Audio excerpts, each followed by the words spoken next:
Welcome to the Occult Rejects. This episode, I got somebody that I had met at the Cosmic Summit, so I'm very excited to get them on. But before we introduce that guest, we're going to introduce the other rejects that are joining me tonight.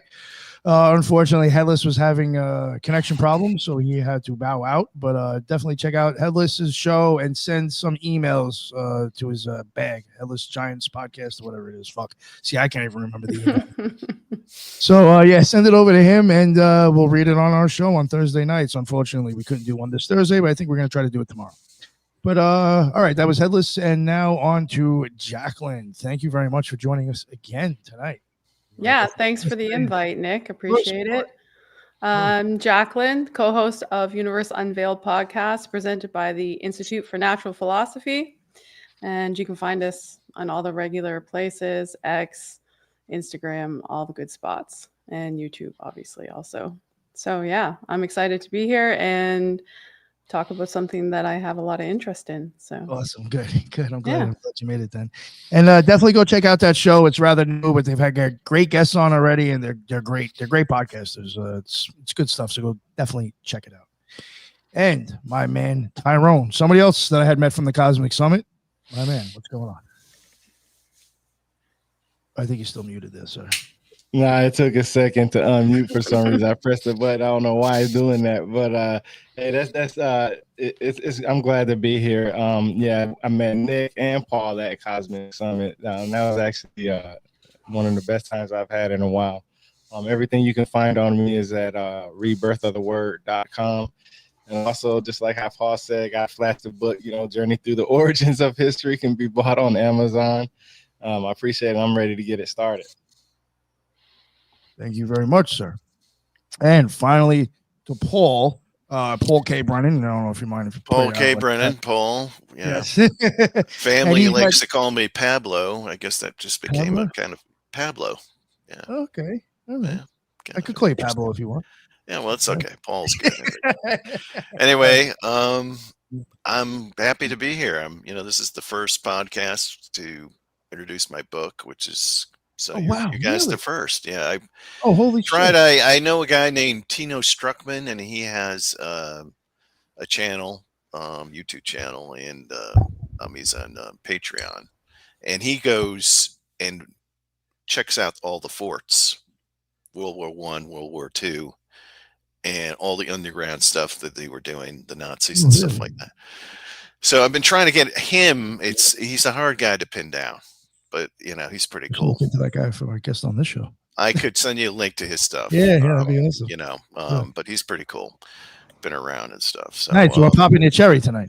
That is awesome. Yes, we are. Just be gentle with me. You already had a beer in you too, so you're a little. Yeah. I'm trying to relax here. So yeah. All right. So anyway. But yeah. So this book, Twilight of the Teutonics, Germany, Nazis. I mean, that's something. Yeah, it's a labor of love. I've been writing it for 3 years. It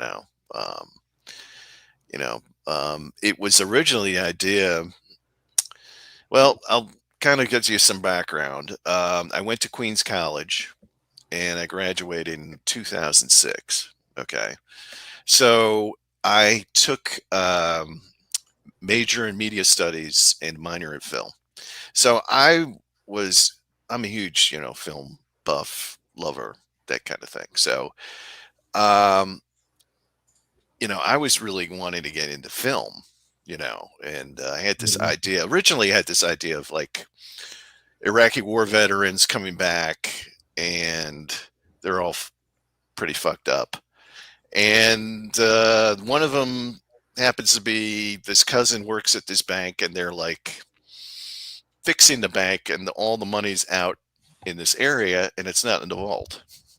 So I was going to have this idea of bank heist, like symbolically, sort of with the war with Iraq being kind of like a huge bank heist, which that's what it was. I like putting it that way. That's pretty. You know what I mean? It was. And I saw some documentaries. There's guys. There's a money grab in multiple ways. Oh yeah, there was gold. There was cash stacked in all these warehouses and artifacts. I'm sure. Oh yeah. So anyway, that was an idea, and I wrote a treatment, and then I had a really good, a fairly good friend who was he was a veteran there and stuff, and he was like, oh yeah, you got to do this, blah blah. But then we found out that it looked like I had my professor at Queens College. He had another student that had graduated some years ago, and he was like talking to him, and then I found out he worked out in Hollywood. So being the naive person I was, I had this treatment, so I gave it to him, and of course he utilized it for another film. Because then my friend, who was a buddy, he said, like, I think you might want to look at this film, because I think this is exactly what we're trying to do, And I watched it, yeah, and it was who was that Spanish comedian? I can't remember his name. He's I think he's Puerto Rican. Joe Marmo or something. I can't remember. I'd have to look it up and send you the link to it, which I could do. But anyway, it was actually a made-for-TV movie, and I think it was on, might have been on HBO, it might have been something else. But, it was a kind of a collaborative thing. And the whole idea was this bank heist type of idea. And it was going to be in Pennsylvania, and it was actually going to be in Scranton, though in this movie it was in Pittsburgh. But to make a long story short, there was a lot of things that happened. I had a spouse that unfortunately got cancer, so I had to kind of backtrack and stuff like that. But getting back to being at Queens College, and this idea that came when I was at the library there. And they had a very extensive World War II section in that library, very big. I was like pretty impressed, actually. They had a lot of books. I was surprised they got. And so basically, this idea popped in my head, and it's like German officer hiding Jewish identity. You know what I mean? Just something like it just popped in my head, right? And I'm like thinking, oh, forget it. No way. It just wouldn't happen. So then a couple years later, kind of doing some, searching on the internet, I found this guy who wrote Brian Mark Riggs, and he wrote the book on the Jewish soldiers that were in the military in World War II. And so it ends up being documented, probably were more, I think, 150,000 that fought. It was full Jew, half Jew, and quarter Jew. Due to their, they had these, they call them the Munich laws. I think it was not the Munich laws, but there was these racial laws that they had that basically what was considered a Jew by the Nazi Party. Oh yeah, I know what you're talking about. I don't remember the name of that, but yeah, they had. Yeah. Okay, I probably have it. It's actually in my. I can look it up right now, I guess. Get the book here. Of course, I had it here, and now I don't have it here. Oh, here it is. I was right next to you. Look at that. Here we go. Well, here's the book. Twilight Teutonics. And I have bibliography in the back and explanation of terms. Let's see here. Should be right here. The Nuremberg laws. Oh, that's what they're called. The Nuremberg laws. So anyway. Well, I was going to say the Nuremberg trials, and I knew. Well, there was Nuremberg trials, but they had these laws that were, they were created in Nuremberg, and basically they define what was, Jewish by the. You know what's crazy? Not the party. The Nuremberg trials. The United States never adopted those laws, but yet helped prosecute them. Mm-hmm. How the fuck? Yeah, I mean, it was really kind of like a. Yeah, I mean, there's just certain things, and then it got politicized. They never agreed to those things themselves. This country. What happened was, the malignity the massacre during Battle of the Bulge, though basically they were supposed to get executed. They never did, because what happened was the Cold War, and they didn't want this. They were thinking that they were going to need the Germans to fight the Soviets, you know. So it got sort of political in a sense, that a lot of the stuff that they were going to, you know, charge these guys. Most of them got away with a lot of stuff, and then, you know, and then the whole Tons of them. rat line with the escape to South America, Mm-hmm. and then even Operation Paperclip. I mean, we brought about 1,000 Nazis over, and then they came into our system. You know what I mean? So in our intelligence and our aerospace, and even our medical, you know. Oh, huge. So, yeah, Huge in the big medical time. field. Yeah. Yeah. Even that, remember the so-called creature that washed up in Long Island about, I don't know, 10, 12 years ago? Yeah, Looked like yeah, a half seal, dog, or whatever the hell. yeah. Well, the guy that ran that island, that facility, was a former Nazi that ran that facility. Yeah. Yeah, that was a heavy. I even covered it on the Occult Rejects. Me and Lisa covered it. Yeah. She showed she kind of showed how she thinks like Lyme disease was like genetically weaponized by the Nazis. Yeah. But like we were showing a huge Nazi presence on Long Island since before World War II, dude. Oh yeah, big time. I mean, and then the subs, and you could go into the whole Montauk thing.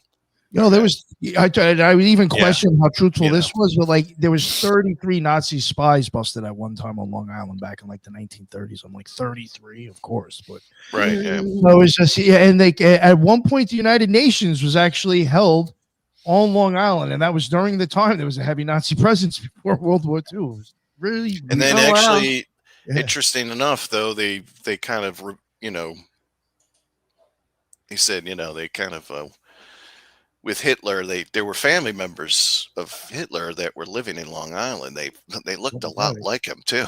No, there was a town just recently in Yaphank You know? that finally got told they had to stop, but like we covered them on the show. You had to be German in order to even move into that fucking area. They wouldn't let you move in unless you were German. It probably, I wouldn't be. Yeah, it was a little Nazi town prior in the past. Yeah, right. Yeah, and there's actually, I think there's actually film. You can probably find it on YouTube. You were doing parades and all kinds of little operation, you know, like maneuvers, and you know, they were doing all kinds of stuff. You know? So anyway, it started to make me wonder when I grew up. I was like, yo, like Long Island was like in school very pro like government and military and war, and I'm like, is that from the Nazi like influence? I mean, I lived in New York City, I lived in Manhattan, and I lived in Queens and stuff. And my first wife was from Long Island, and I always got this vibe. It just the place. Very nationalism. I'd be totally. Yeah. I mean, and then there's that whole occult thing going on. There was a lot of freaking Satanist stuff going on there too. It seemed like, you know. No, you know? there was a lot. I mean, am I right? I mean, going on in the neighborhood, actually, weird shit. Yeah. So I mean, it's Long Island's. You probably could do like a couple of shows on Long Island. I'm sure. You know. Yeah, I lived near Brookhaven Labs too, so I mean that was just like a weird area. Right. Yeah. So anyway, sorry to interrupt you though. No. We're probably going on tangents anyway with this. So getting back to the thing. So I'm like, the whole idea was like, oh, this is not a thing. But then the guy wrote the books, and I'm like, then I got to do this, you know. But the original idea was a film. I wanted to do like a movie.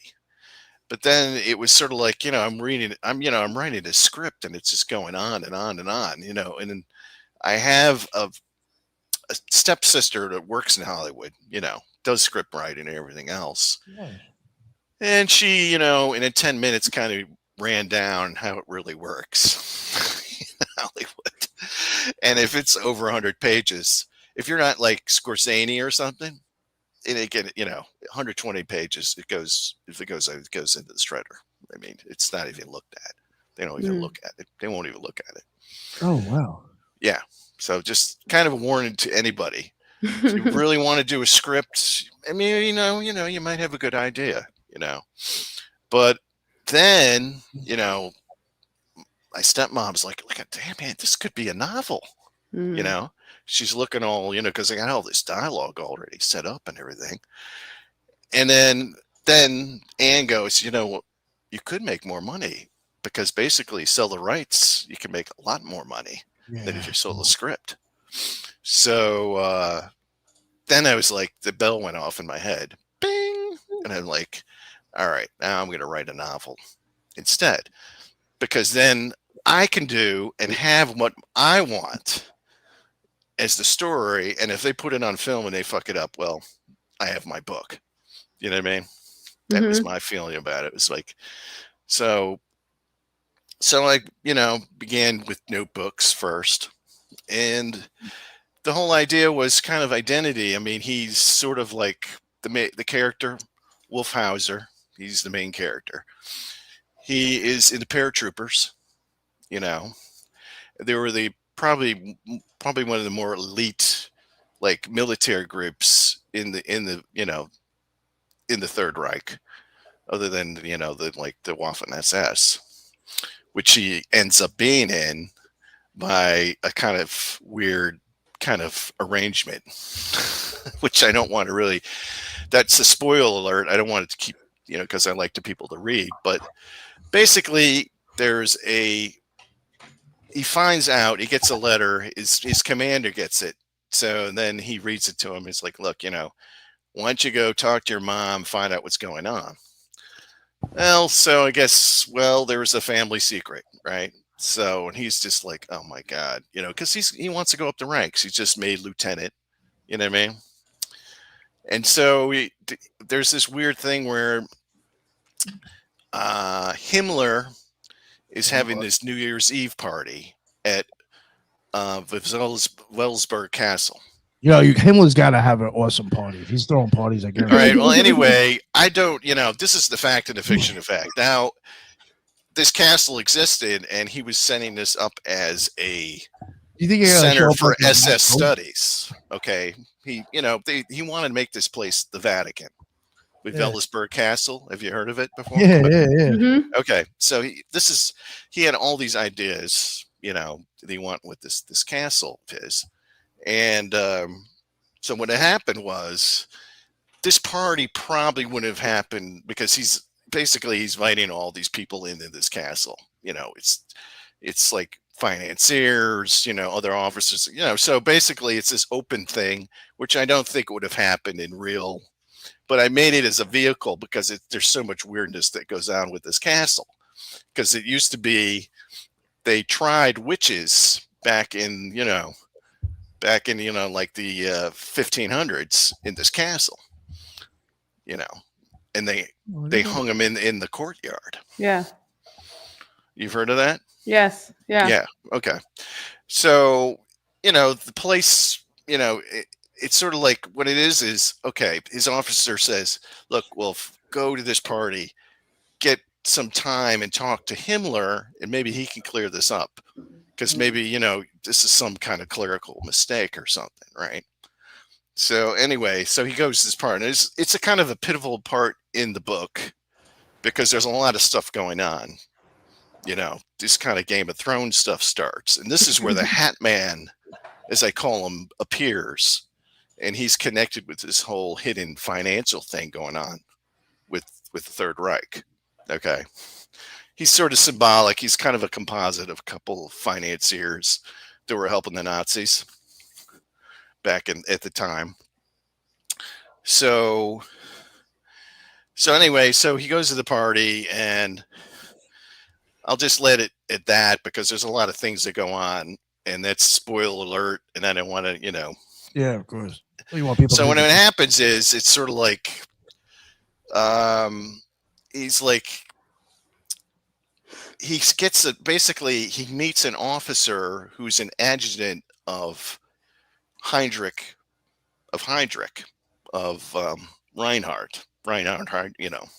So what happens is that he says, I'll set up a meeting and we would probably take care of this anyway. So he's all like thankful. So he has the meeting with Heinrich, and it's a disaster because Heinrich's totally like, well, he went and looked into it, and there's all these discrepancies, with the birth certificates and all this other stuff. So he's just like, we're fucked, the family's fucked, and I don't know what I'm going to do and stuff. So, so it kind of goes into this thing where before, when he was like, there is a battle. The Germans invaded the lower countries, which basically was like Belgium, France, the Netherlands and all that other stuff. So the paratroopers were very prominent in that campaign. And there's a famous commando raid that was done on the fort of EMML, which was basically they came in gliders, okay, and landed on top of the fort, and they took the fort with just basically a platoon of guys because of the surprise, because they would never think they would come from above. This thing was people thought this fortress was impenetrable. You know what I mean? It had guns, and it was right at the canal. So this is where they had to go through to get to where they wanted to go into Belgium and everything else. So what happened was they landed on Hing. So I go and describe that whole battle. So he has a buddy, and he finds out he has the whole Jewish thing going on. Real quick, Okay. I hate to like go back to this. Yeah. You said they came in on gliders? They came in on gliders. Yeah. Like what? Like I don't know why, but that's just like bringing me back to the dude with the lawnmower on his back and a fucking pillowcase with the yellow one.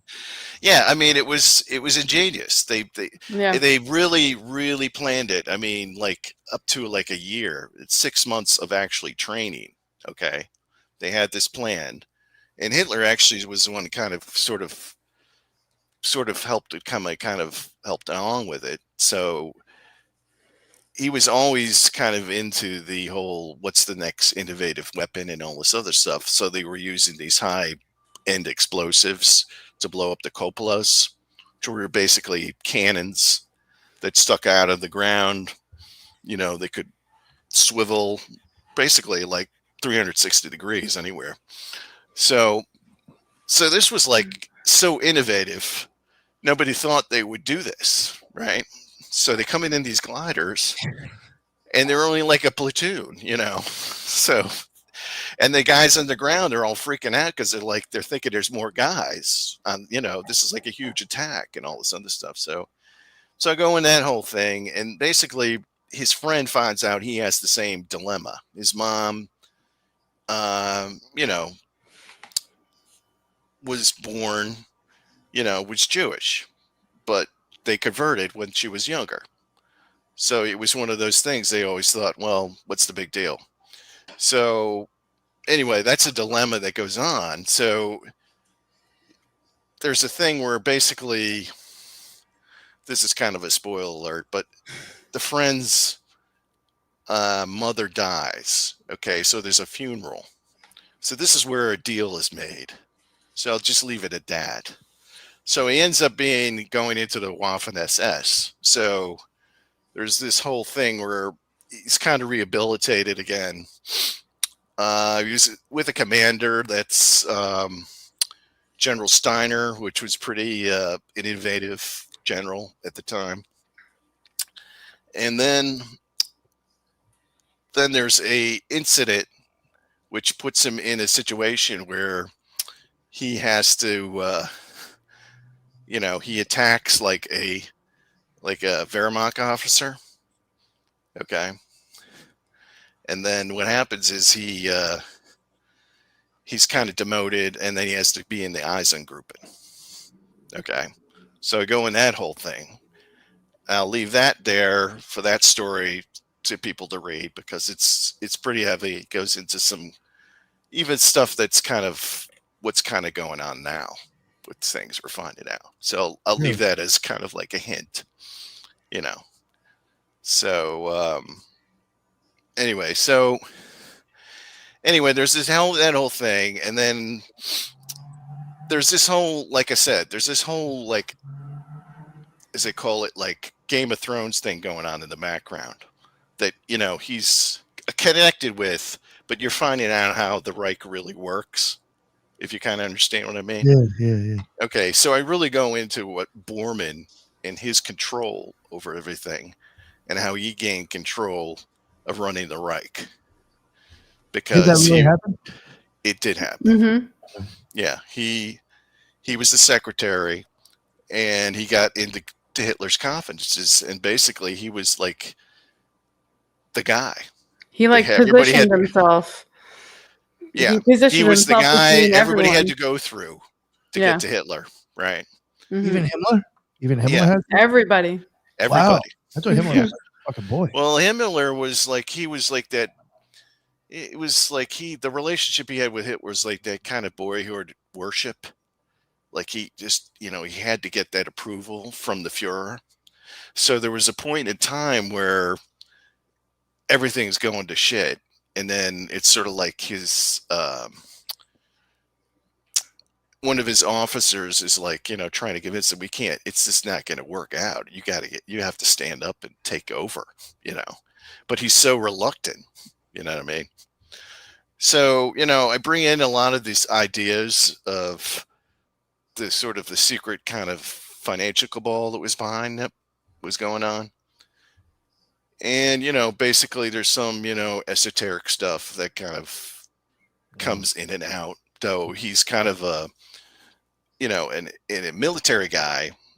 He's basically being exposed to a lot of stuff he would never, ever be exposed to if he didn't have the situation happen to him. Right. So that's the kind of the idea that his situation brings him into this whole inner sanctum thing. And you just find out all this stuff you wouldn't find out. So that's kind of sort of the gist of the book. And it's sort of, there's two endings. You get a kind of a good ending, and then probably what really probably would have happened ending. So I kind of sort of leave it at that. So, and if there's any other questions, I'm certainly open to it. So you started out, at first it was a screenplay. Yes, that's right.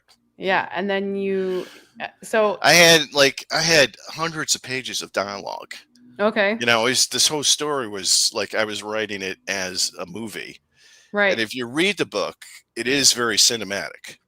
So I think a lot of people like it that way. Sure, like a you historical can see, fiction, right? It engages people, Right. So you're seeing it. You're kind of getting his whole, oh shit, what would I do if I'm in this situation type of thing. That kind of thing. And there's mind games and and political, just some uncomfortable stuff. A perfect backdrop, right? Like that historical. Yeah. I mean, he's like backdrop. He's being, like I said, I mean, he's like thrown into these situations, and it's just like, I mean, nothing seems what it, like I said, the nothing is what it seems, you know what I mean? And this is what the guy says. They haven't put him on this sort of this spy trip in Paris. Mm-hmm. And that's what his handler says to him. It's like, he goes over the whole thing with how the espionage thing works. It's not like being a soldier. You know where the enemy is. It's over there and he's over there. But, your friends could be your friends today and then tomorrow they want to kill you, that kind of thing. So there's, he gets this kind of, you get this in and out of, wow, this guy's going through this whole experience, and how is it going to end? You know what I mean? So, but I'll have to say there's clues, because if you read the beginning relates to the end, because that comes back again. Nice. So that's a clue. So the little beginning section, kind of the prelude, comes at the end as a denouement. So that's like the second ending. So it's a lot of deep, dark kind of psychological things. Kind of like, it was really good shadow work for me, I'll have to say. Really? Yeah. Interesting that you said that. Kind of, because you're just kind of going into these guys were, and then the other thing, I'll tell you this, we can go into they are kind of like a dark Knights Templar, the Nazis. Yeah. And when you look at them and the way Oh, they they're were, cultists, for sure. yeah, they were all kind of like, the way it was set up, it was very similar. Particularly like the SS. Yeah. The SS were kind of like a dark, it was like a dark Camelot. Dark Camelot, dark, knighthood, so to speak. I would say they're probably both doing the same thing with trying to collect old artifacts. So, I mean, well, yeah, I mean, that was I do that. There's a thing in there that deals with that. There's a certain thing that goes on with that, but they were into like, kind of like they were like creating, Holy Blood, Holy Grail. Everybody, I'm assuming, has read that book. Maybe they haven't. oh, Okay, you've heard of it? Mm-hmm.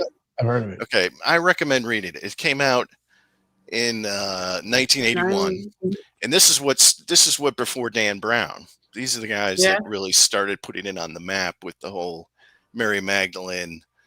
Jesus was married, had children, that whole thing, in the south of France, and the whole Rene Chateau, right? So they wrote another book, and the second book dealt with the Prior of Sion, which was supposed to be like the secret society. It was behind creating the Templars, right? Okay, so what's interesting about that book was they kind of do this whole section about religions, and then just the origin of religions, and then they went into like the idea of man-made religions, because I never understood why the Nazis got into power. I mean, they voted them into power. It's like, how did these guys get into power? Didn't make any damn sense. But the Nazis were a religious movement masquerading as a political movement. Oh, yeah. Well, that's what they were. They were a religious cult. And then when you start looking at it that way, it makes total sense. It's just like they were a cult, and they had this messianic, guy that could speak, and he, you got to understand, he could talk your language. He was able to do that. Focus on, hey, look at this. What is this, and everybody's like, yeah, and when hard times come, these guys are more listened to than they would normally be, right? Yeah. So this is kind of what happened. They got seduced, and he was more like a Loki than he was like a Wotan. You know what I mean? So this you ever see like the old videos of them like parading down the streets with like pagan gods and shit? Well, they were, this was like they were wanting, it was in their idea of it, but they were trying to go back to this old religion, right? In their, their form of what they wanted it. You know what I mean? But it created, it was sort of created this whole like, why it moved so quickly, because it was always in the background in the German, historical milieu. You know what I mean? It was always there. It was just, most people understand that Germany was all these principalities. It really didn't come together until like the 1870s under one umbrella, the Bismarck, which was considered the Second Reich. Okay.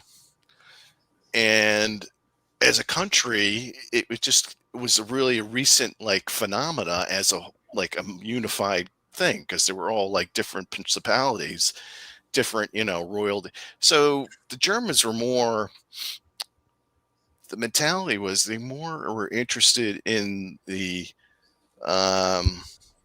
aristocratic royal.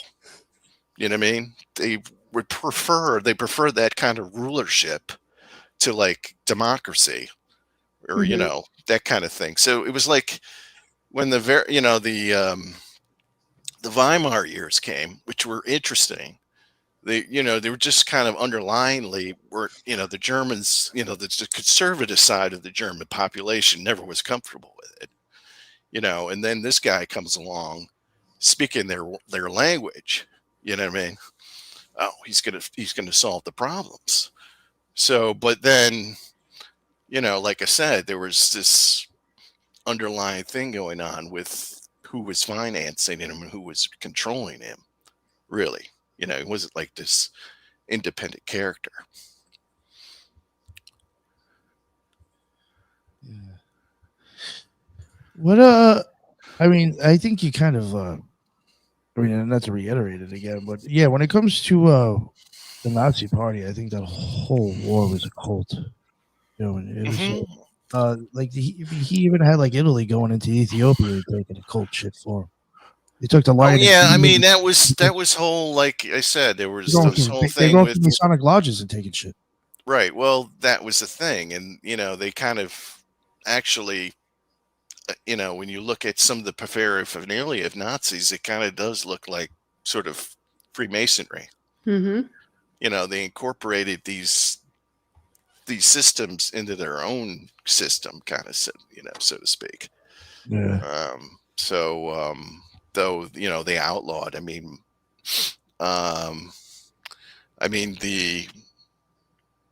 the OTO Grand Master was put in a concentration camp. I think he got out eventually, but I don't think he lived too long after that. But anyway, so. Paul, did you know I was in the OTO? I heard some things about it. Yeah, I mean, it's. I'm sure it was interesting. I've never been, but I mean, it's kind of. I don't know. I mean, I think there's things. I think it's the right kind of like. I think with ceremonial magic, you have to find the right one to follow, because most of them, I think, are just charlatans. Oh yeah. I mean, do you agree with me? Oh yeah, I think. Well, I think they're just ciphered and they're not even talking to you plainly about what they're trying to even say. So. Right. Well, I mean, it's sort of like, I don't know. I mean, it's just sort of like they have stuff that's probably, legit, but then other stuff is like, I don't know. But I do think there's a money aspect. Yeah, well, probably a money thing, and then there could be a pedo thing too. I've heard that too. Could be. Yeah. A lot of orders. I hear that shit about it. I mean, if you heard of where does the book? I have his book here, maybe. This guy, which I befriended. I was trying to get him to do an interview. Confessions of Illuminati. Oh, okay.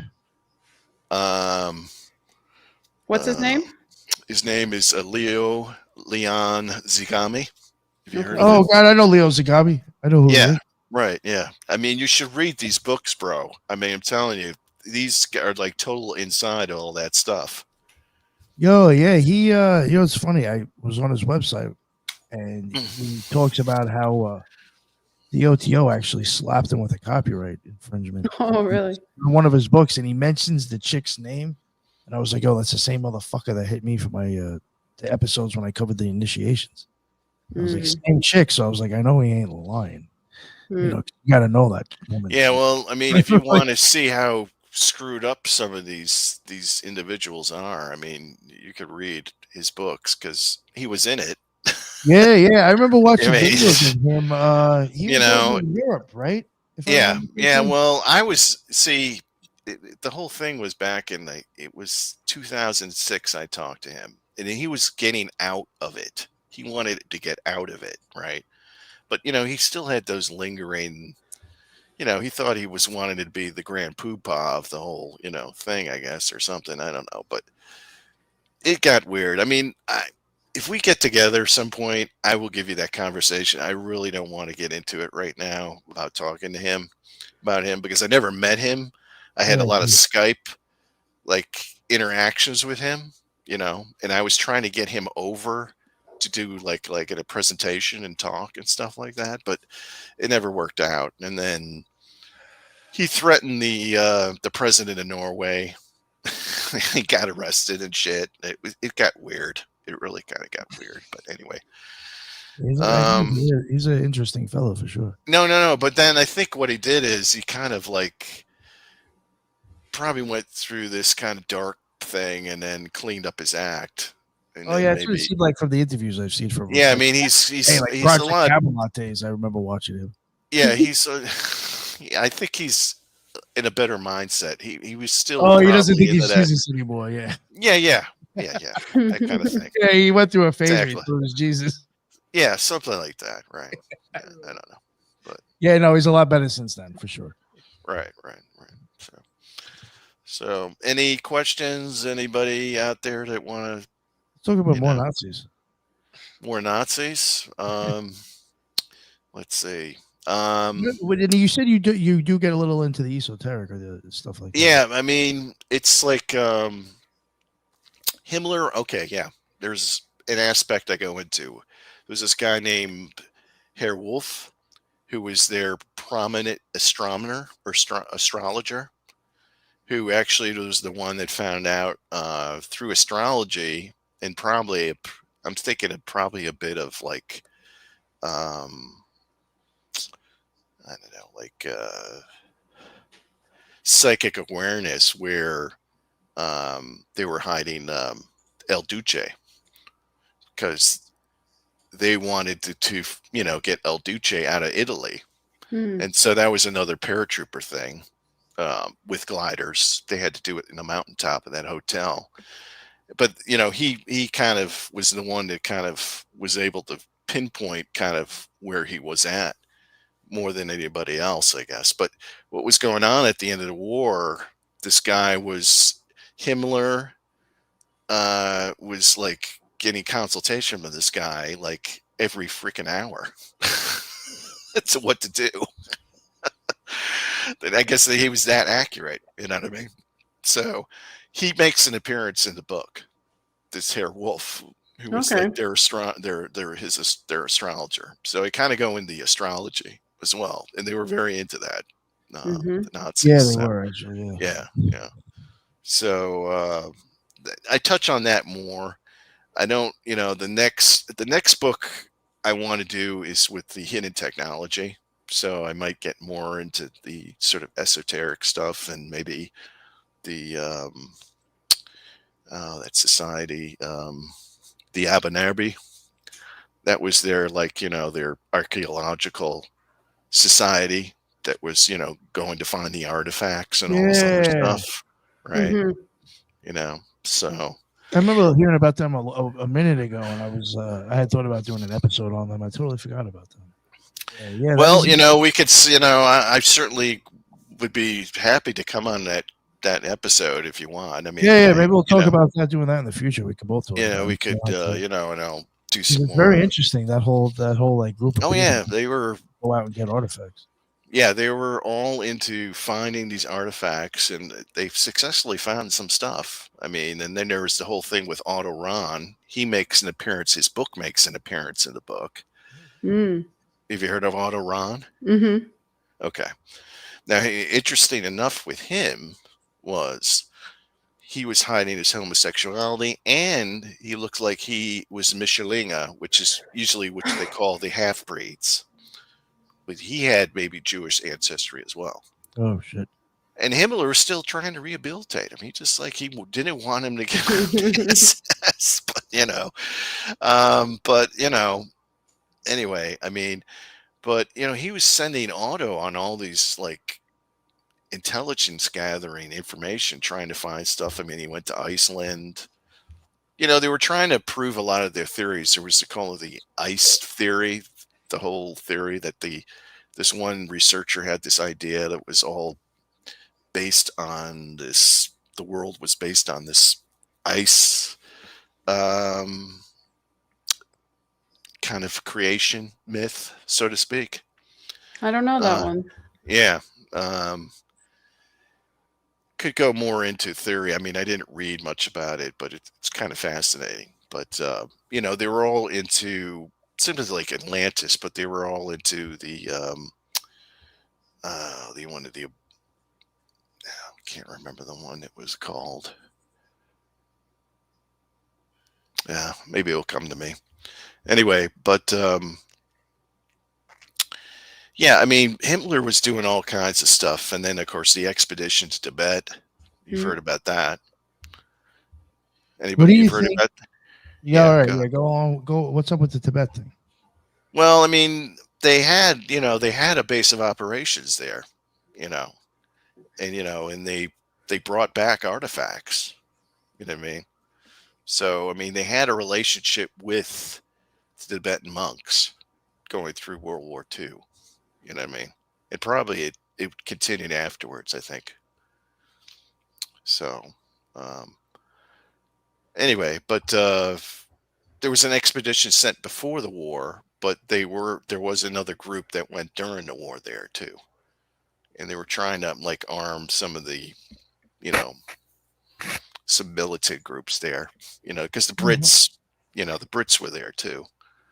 So anyway, that's interesting. All right. Yeah, this is a good book. I'll show you a book that's pretty good.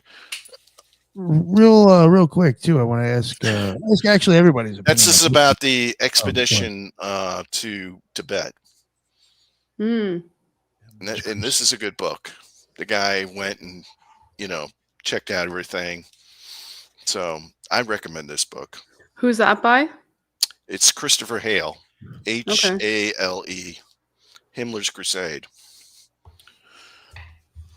So, a lot were trying to prove their Aryan ancestry and all this other stuff. And, but a lot was, like I said, finding artifacts. And with Otto Rahn, he's usually considered kind of like the Indiana Jones, the German Indiana Jones. Or the character was definitely influenced by him, So, anyway. So what do you think happened with the what do you think happened with them after the end of the war? Well, I'll tell you what happened after.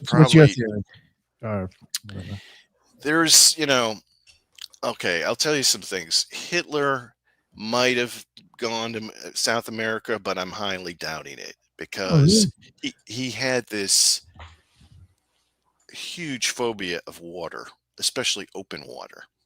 Okay. Really? Yeah. So to me, the only way they could have brought him over there would be had them to drug him the whole way. Oh, yeah, he didn't like to fly either. Yeah, and he didn't like. Okay, he didn't mind flying, but flying over water, he probably would have been freaking out. And then it wasn't like flying back then. You'd have to keep doing all these stops, which made things complicated. So my theory is, okay, Bormann. Hitler had all these doppelgangers. Understand what a doppelganger is. It's a double. Okay. He had many of them. Okay. And what I think it is, Bormann definitely went over to South America to set up shop, but he needed a distraction. So what better way to have these doppelgangers running around South America and everybody's chasing them, looking to see, well, Hitler's in it, the FBI's down there, the CIA's down there, and probably the KGB, but I think the KGB figured out pretty quickly that it wasn't Hitler. Do you know what I'm saying? Then what happened is, I think Bormann shut up shop, and then later on, he made a deal with us with the technology. And then this is when you see what happens in the 50s, it was just this huge, aerospace industry just like exploded, and then they were doing, the, what do you call it? The magnetic, the craft, probably the, anti-gravity crafts. They were working on that, was basically happening at the end of the war. And don't know if they had, I think they had prototypes, but I don't know if they had like full UFOs. But maybe in the time that they were in South America before they made the deal with us, they created some more prototypes, and some of those UFO so-called encounters people had were actually, of German origin, as opposed to like extraterrestrial, if you kind of understand what I'm saying. Mm. You know what I mean? So I think they had such a head start with the technology than we did. They were like years advanced. I mean, even like decades and more advanced than we were at the end of the war. Mm-hmm. So naturally, I think Borman thought the United States was the best deal, and he made the deal with us, as opposed to England and Russia. And so that's what I think happened. And he lived pretty much. There's speculation of how long he lived. I think he died in 1981, but some people speculate he might have died in the 50s because he had some kind of stomach ailment. But anyway. Why do you think it was 1981? Well, interesting enough, the Falkland Wars. Okay. England went and supposedly they felt that Falkland was supposed to be of British, and then it was like there was no, like, somehow or another, well, why didn't you do it earlier, right? Mm. You know what I mean? So I think he was there as kind of a deterrent to that, because, okay, kind of an example of in our culture, okay, the James Bond films, especially in the 60s, Mm-hmm. and they there was this group called Spectra. Yes. Remember? Okay. Well, Spectra probably was the Fourth Reich group. It was just used in a symbolic way in a film to show that, there was this other group that had a higher technology that was doing all this stuff, that wasn't the Russians, but it was another group. Right? Okay. So the Nazis were still doing stuff, but they were just like, it was one of those, it's nothing, but everybody in the know knew it was them, what I'm saying? So, and I think when he died, they kind of made a deal, I think the Bank of International Settlements made a deal with probably him or something like that, and the money went into certain kind of projects, which probably we're seeing right now with the whole Bretton Woods, and the whole European thing with with BlackRock and everything else. I mean, there's definitely some connection there that goes back to Borman, I'm sure. It wouldn't surprise me, let's put it that way.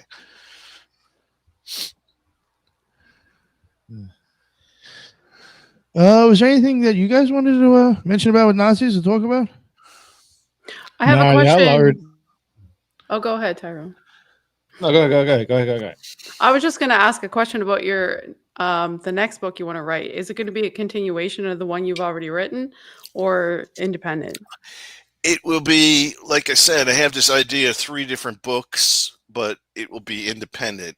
Okay. I mean, in terms of like, there'll be certain characters that you'll see that were in this book that will be in the other book, but it'll be in kind of a different context. Okay. And maybe it might be, I mean, Hans Klammer, who was the one that was in charge of all the exotic technologies, he makes an appearance in this book, but it's not a long one. It's a brief appearance. It's kind of like Borman is setting up the Fourth Reich. There's this meeting. Okay, I'll leave it at that. And so he's there. So there's this discussion, and then in the next book, he'll be more prominently in the next book because he was running the whole thing. Though I have another idea of maybe like a fictional character that was like a spy that's embedded in this thing. So, and maybe other characters. But thinking more of the next one would probably be trying to be more historically onto the thing, if possible. Okay. And then third book will probably be about Borman in South America. So that's the idea of the third book. Though, who knows? I might do a fourth book on the, you know, Maria Orsic and her group of Brilliant women. I'm thinking about that one too. So we'll see. Okay. You know, so then I'm thinking about, you know, doing some stuff with the Knights Templar. You know, writing some books there. It might be a series of like 3 books. I talked to Tim Hogan. He might be helping assist me with that. We'll see. Hopefully that might happen. Oh, thanks. So, well, yeah. Someone to ask. Yeah. So his books are great, by the way. I mean, I don't know if you've read his books, but I'll have to say he concises a lot of information in a very short style, so it's very digestible. No, you are actually correct. Yeah, I got one of his books that he signed, and from the conference, and it was like for me. It's very. It's not like this, you know, tome. You know, like 300 or 400 pages. I mean, it's very, but it gets to the fundamentals of, you know, like alchemy and trying to, you know, how to understand how it works and stuff. So it's pretty cool. So, and but like, please, everybody listening, you know, buy my book, please, and please make if you like it, please make a nice, you know, write up on Amazon or where you buy it. Is it available on Amazon now? Yes, it is. Okay. I gave him. I texted you the my website, so I don't know if maybe you could publish it afterwards. Oh yeah, I'll put it up there. I'll put it up there.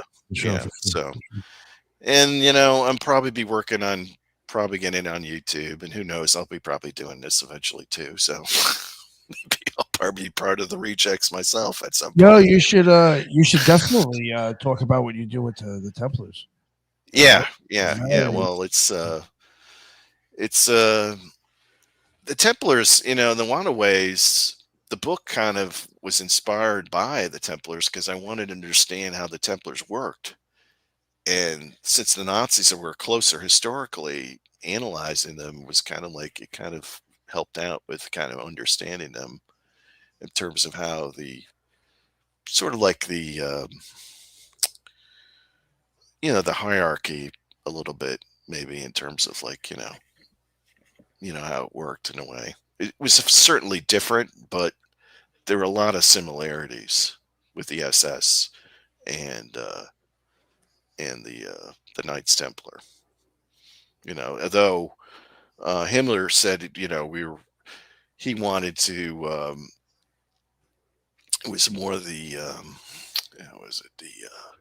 the Jesuits. He felt that the SS was more like modeled on the Jesuits. Though the Jesuits, some people say the Jesuits were kind of modeled after the Knights Templar as well, right? So, though I have theories about the Jesuits, but I don't know. You know, it's one of those things that the historical connection kind of breaks off. But I'm thinking the Jesuits are connected with the Order of the Assassins. Yeah, and if you look at the founder of the Jesuits, he belonged to this group called the Alumbrados, it's in Spanish, it's called the Illuminated Ones. And there were definitely seemed to be this sect that seemed very similar to how the, you know, let's say the assassins kind of, you know, followed, you know, ritual wise, at least, maybe, you know. but I don't have any like, solid proof. But I think a lot of the, you know, the Order of Assassins broke up, and they probably went different places, similar to the Templars. And I think Spain was one of those places because of that Spanish Moorish, kind of thing that was going on there. The kind of the Arabic kind of influence was very heavy in Spain because the Moors, so who knows, something to think. It's something that I hope that maybe I'll find out. But Tim Hogan was open to that conjecture. Actually, he said, "Yeah, that Really? might be." Yeah, he was. Yeah, yeah. Which I Oh, thought. that's Oh. impressive. I mean, I get these. I tell you, I get these intuitions about things, and they end up being pretty spot on sometimes. So anyway, but That is interesting. I'm surprised you said that. yeah. So. Oh, I mean, it's the truth. Well, like I said, I will, be probably conversing with him. I'm probably gonna record something for myself with him. Yeah, Just please. to get, but it'd probably be, but I could give you highlights of what happened with that. So anyway, yeah. So. Do you want to let everybody know like about the book like one more time, or like any? Yeah. Well, it's available at it's available at it's not bad. I'm actually, let me make an announcement. Anybody in North Carolina, I'm going to be at the Greensboro Barnes and Noble on September 6th from 12 to 5 for book signing. So anybody wants to drop by, I'll be there. And I'm hoping maybe we can meet at the thing in December that we mentioned. Yeah, that would be interesting. Yeah. That would be wild if we ended up at the same place. And that would be cool as fuck.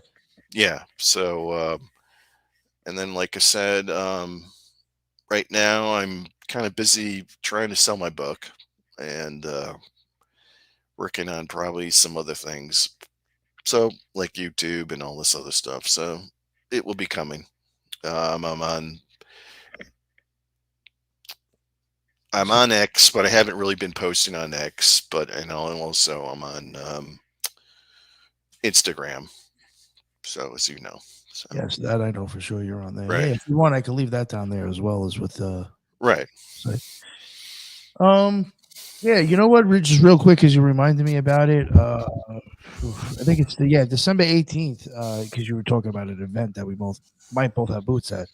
I just wanted to plug. It was October 18th. Well, it seems like you have a couple things in North Carolina. Yeah. You have something in Franklin, which is way like past Asheville. Yeah, I think it's like a Bigfoot Comicon. Something like that. I wasn't exactly sure of the details of those yet, so I'm not going to plug those until like I know the final. Oh, you don't know? Okay, yeah. But the two of them that I do know of is December 18th in Fort Myers, Florida. I'll be there at Charlie's Beyond Belief. Brooke from the Occult Rejects, she has her own show, Dark Florida. She will be there as one of the speakers, and we will have a booth there. And also in Arkansas, that has been finalized as well. That is the 25th and the 26th. And that's a paranormal event, and we will have a booth there. And they actually want us to try to go live and possibly like podcast and like interview people. I don't know. They were pretty much kind of giving me like do whatever I want to promote the place. But so it might be interesting. We might actually be kind of like set up. I might bring my shit and actually like set up the stuff and interview people live if I can do it. But that one should be really interesting. It's supposed to be like the biggest paranormal event in Arkansas annually. So those 2 days will be there. Where in Arkansas is that? Little Rock, Arkansas. Little Rock. Okay. I don't know if you have time to drive near it's that over there. There's a park areas over there by the river Mississippi going into like Tennessee. Okay. But there's this whole area there that was like Old West Town. I can't even remember, but it's like right across the river there. But anyway, there's interesting stuff there, and I definitely saw like 2 pyramids. So I mean, it might be worth doing some exploring. Yeah, if it's not too far, Open to that. And there is some Indian mounds that are in that vicinity, which I I could give you more info, later on. Yeah, for sure. Because like I said, I mean, it was definitely, to me, if you look and you're filming there, you'll see, I'm just like, yeah, Paul's right. That thing looks like a pyramid. And it's like, it's almost it's smaller than a Pilot Mountain, but it does like, it's like, and in the old days, they considered it like a landmark, as a marker of like traveling, like, in terms of east, west, that kind of thing. So gotcha. Yeah. There's stuff close by. I might have to do that. Yeah. So thank you again, Paul. Real quick, Jacqueline, let everybody know. I hope it was entertaining enough. I think it's sort of like, I mean, there's so much stuff, and sometimes it just doesn't come out, and maybe like you read the book, you'll be like, whoa, man, this is something. I think the book is a little better than maybe I try to explain things, but it's like, but anyway, I'm hoping at one point, maybe, who knows, maybe it'll be on Netflix as a miniseries, who knows, that'd be good. Gotta get those other books out, those other series. Yeah, well, that's the thing. And I've already got ideas for the titles. I mean, everything's kind of, with reading his books, I already kind of got this idea of this underlying, because I put some underlying stuff, because in this book, I keep bringing up sort of the Arthurian sort of theme of the knights and stuff, and the fact it's sort of like a dark Camelot. Felsberg was set up as being like a Camelot, where these SS generals would get together and meet at a round table, which he built in the castle. And each general had his own room set up for him. So anyway, and they had this oral thing that they were going to burn the ashes and put them in these urns below in the lower level and stuff, and they were supposed to have this flame that was the eternal flame that was supposed to be going on underneath. I mean, I know that came to be, but this was the plans that he had and all this other stuff. I mean, Himmler had all these plans, but they never came. A lot of them never came to fruition. Maybe it was a good thing. Maybe it was a good thing. So. Yeah, he had high aspirations. Yeah, he had very high aspirations, and he was, he was an organizational genius. I mean, he was able to get these things. I mean, when you look at their timeline and what they were able to do, I mean, it's pretty. There was probably definitely magic going on, because it was just so freaking fast. Come on, it was just incredible. It was incredible. How fast it went. I mean, it was just, they were like, immediately everything was already there. It was just like, what, pretty incredible. Anyway, so that's my take. Yes, Paul. Yeah. All right, real quick. Again, we'll try this again. Jacqueline, plug your show. So you can check us out, myself and my co-host Sarah, at Universe Unveiled on YouTube. We drop a new episode every second Wednesday, and every Sunday we do a new segment.